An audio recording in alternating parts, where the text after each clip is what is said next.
ॐ अज्ञानतिमिरान्धस्य ज्ञानञ्जनशलाकया चक्षुरुन्मीलितं येन तस्मै श्रीगुरुवे नमः।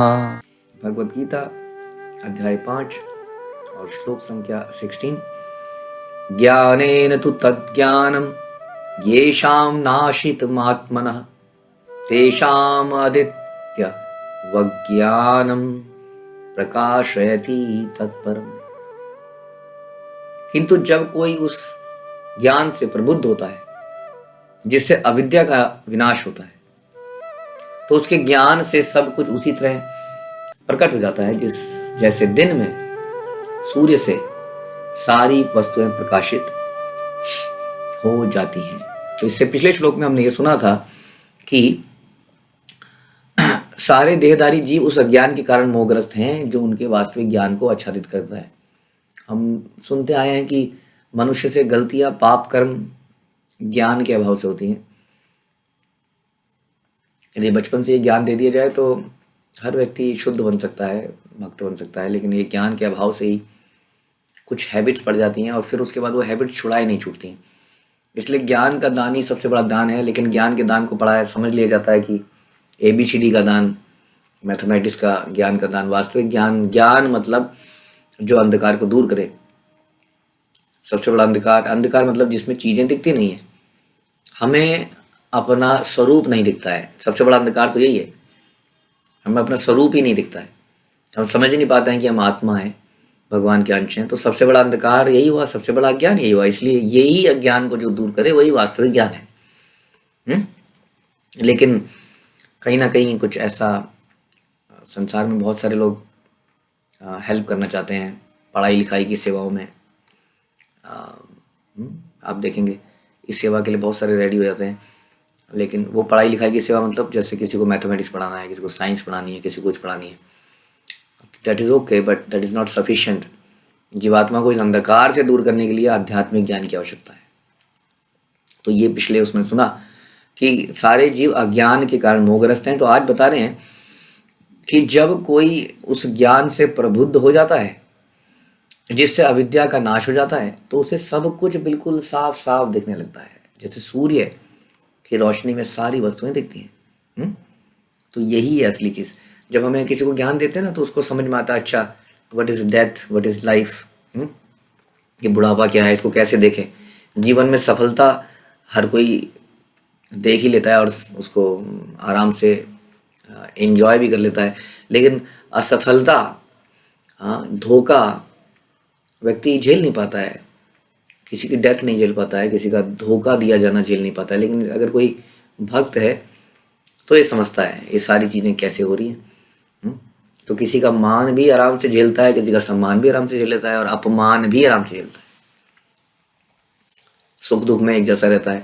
तो इसको कहते हैं सही मायने में देखना। देखने का मतलब है वास्तव में यही है कि ये जो देखे कि ये जो हो रहा है, जो भी ये इस जगत में होना ही है, क्योंकि मैं गलत जगह पर हूँ। तो प्रॉब्लम ये नहीं है कि ये क्यों हो रहा है, प्रॉब्लम ये है कि मैं यहाँ पर क्यों हूँ। प्रॉब्लम ये है कि हम इस संसार को सुधारने में सारा समय लगाते हैं, यानी कि कैसे मैं ये दुख को दूर कर लूँ, कैसे मैं वो दुख दूर कर लूँ, कैसे मैं ये कर लूँ।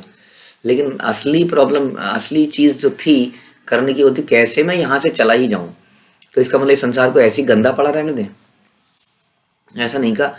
जहाँ पे भी आप भगवान की भक्ति का प्रचार कीजिए, लेकिन फिर भी एक जगह की एक बेसिक क्वालिटी है जो रहेगी, है ना। फॉर एग्जाम्पल किसी गर्म देश में हम जितना मर्जी AC लगा दें, लेकिन वो गर्म देश तो गर्म देश रहेगा ही, वो गर्म स्थान रहेगा ही। तो उसमें ठीक है आप लगाइए जो आपको लगाना है, लेकिन ये ध्यान रखिए ये जगह ऐसी ही रहेगी अल्टीमेटली। कहीं ना कहीं कुछ फेलियर्स होंगे, बिजली के कुछ क्रैश डाउन होगा, कहीं पे बाहर निकलना पड़ेगा आपकी गाड़ी से, कमरे से, कभी तो कुछ झेलना ही पड़ जाएगा। तो अल्टीमेटली मेरा कहने का मतलब है कि हम संसार में सुधार कर लें, लेकिन इस संसार को टोटली बदला नहीं जा सकता है, क्योंकि ये जगह ही ऐसी बनाई गई है। By design this is like this. इसलिए हमारा मुख्य समय कहाँ जाना चाहिए, कैसे मैं इस जगह से जहाँ मैं गलती से आया हूँ वहां से निकल जाऊँ, इसको कहते हैं देखना। तो जब वो इस प्रकार से देखता है तो यहाँ पे आने वाले उसके जीवन के कष्टों को वो आराम से झेल जाता है।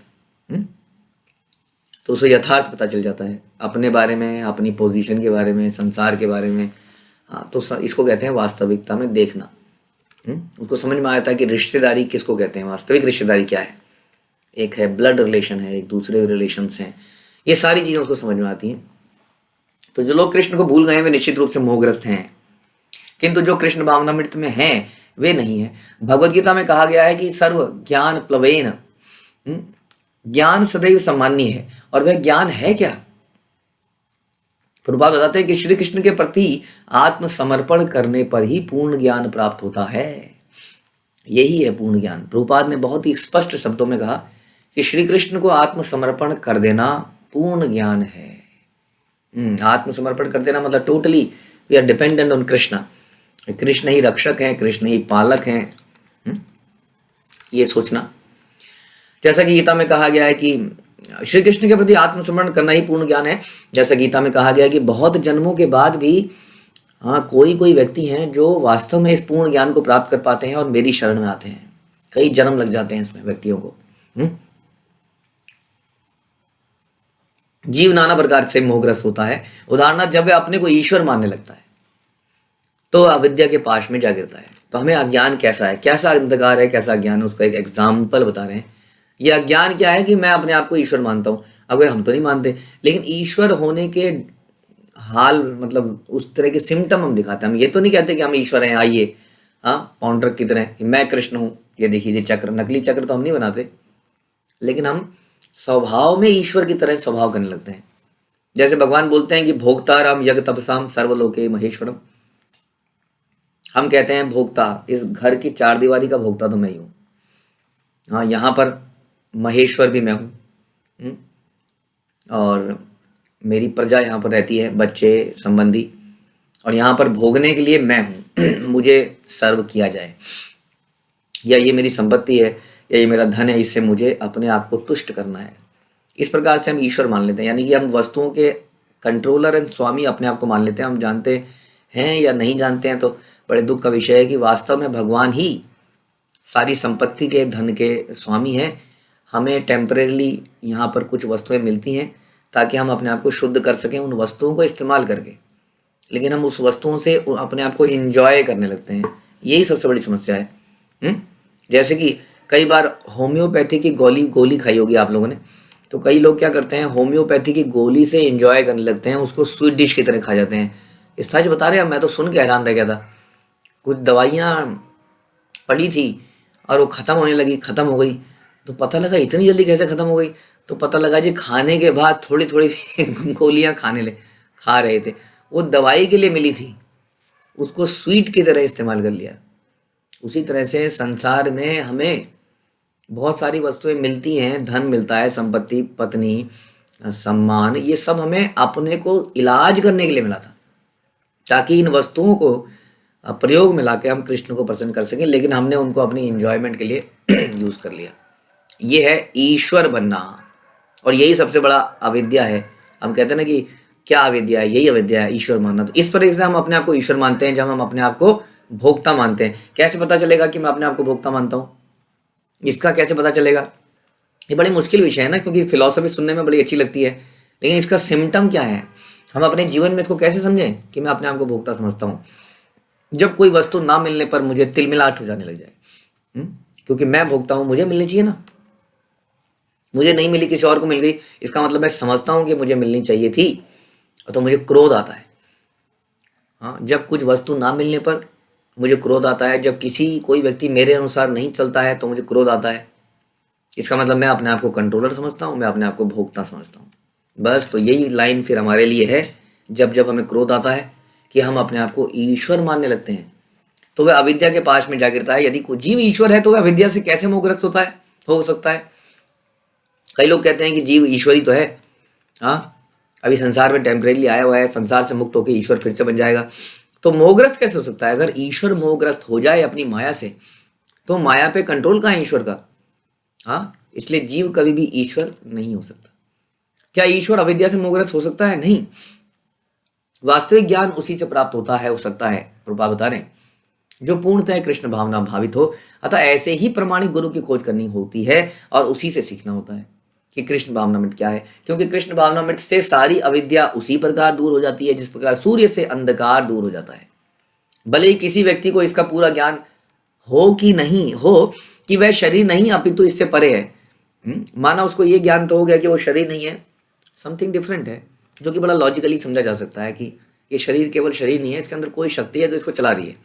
कोई साधारण सा ज्ञान दिमाग रखने वाला व्यक्ति भी इसको समझ सकता है। तो भी हो सकता है कि वह आत्मा और परमात्मा में अंतर ना कर पाए, ये तो समझ गया, लेकिन ये नहीं समझ पाया कि ईश्वर कौन है और मेरा उनके साथ क्या संबंध है। ये नहीं समझ पा रहा है अंतर क्या है, क्या मैं ही ईश्वर हूं? किंतु यदि वह पूर्ण प्रामाणिक कृष्ण भावना भावित गुरु की शरण ग्रहण करता है तो वह सब कुछ जान सकता है। जैसे जैसे ही हम लोग शिला प्रभुपाद की इस परंपरा में आए और उनके शिष्यों और उनके है ना भक्तों के द्वारा हमने ज्ञान प्राप्त किया, तब हमें समझ में आ रहा है कि यस, जीवात्मा का स्वभाव क्या है, जीवात्मा का कृष्ण से क्या रिश्ता है, वो संसार में क्यों आता है, वो संसार से जा कैसे सकता है। ईश्वर के प्रतिनिधि से भेंट होने पर ही ईश्वर तथा ईश्वर के साथ अपने संबंध को सही से जाना जा सकता है। ईश्वर का प्रतिनिधि कभी भी अपने आप को ईश्वर नहीं कहता, यद्यपि उसका सम्मान ईश्वर की भांति ही किया जाता है। ईश्वर की तरह नहीं कहता वो, अब ये नहीं कहता कि मैं ईश्वर हूं, लेकिन उसका सम्मान ईश्वर जैसा ही किया जाता है। और कई लोग उसमें ईर्ष्या होने लगती है जब ऐसा सम्मान उसको दिया जाता है। तो ऐसे कई बार लोग प्रभुपाद को देखते हैं, मंदिर में आते हैं और देखते हैं प्रभुपाद की पूजा हो रही है, ये क्या है, पहली बार आए, नए आए, समझ नहीं आते आदमी की पूजा क्यों हो रही है, भगवान की तो समझ में आती है। तो ईश्वर का प्रतिनिधि कभी भी अपने आप को ईश्वर नहीं कहता, यद्यपि उसका सम्मान ईश्वर की भांति किया जाता है, क्योंकि उसे ईश्वर का ज्ञान होता है। और जैसा हमने बताया, ज्ञान का दान ही सबसे बड़ा दान है, क्योंकि यह हमें अज्ञान से दूर करता है। इसका फायदा मतलब क्या हुआ, इसका मतलब हमें पाप कर्म से दूर करता है। क्योंकि अज्ञानता में हमसे बहुत सारे गलत काम हो जाते हैं। ऑब्वियसली जब किसी चीज़ की नॉलेज नहीं होगी तो गलत ही होगा ना, गलत ही करेंगे हम। तो कृष्ण भावनामृत की ज्ञान आने से जो हमें भक्तों गुरु के माध्यम से मिलता है, हमें ज्ञान प्राप्त होता है, हमारी अविद्या जाती है, हमसे पाप कर्म समाप्त होते हैं, हम शुद्ध हो जाते हैं, हम अपने से भगवान के संबंध को समझ पाते हैं, जीवन के मूल्य को समझ पाते हैं और अल्टीमेटली भगवान के धाम में जा पाते हैं। This is the ultimate gift, a matchless gift, Krishna consciousness a matchless gift, एक अनुपम उपहार, कृष्ण भावनामृत। श्रील प्रभुपाद की जय, भगवद गीता की जय।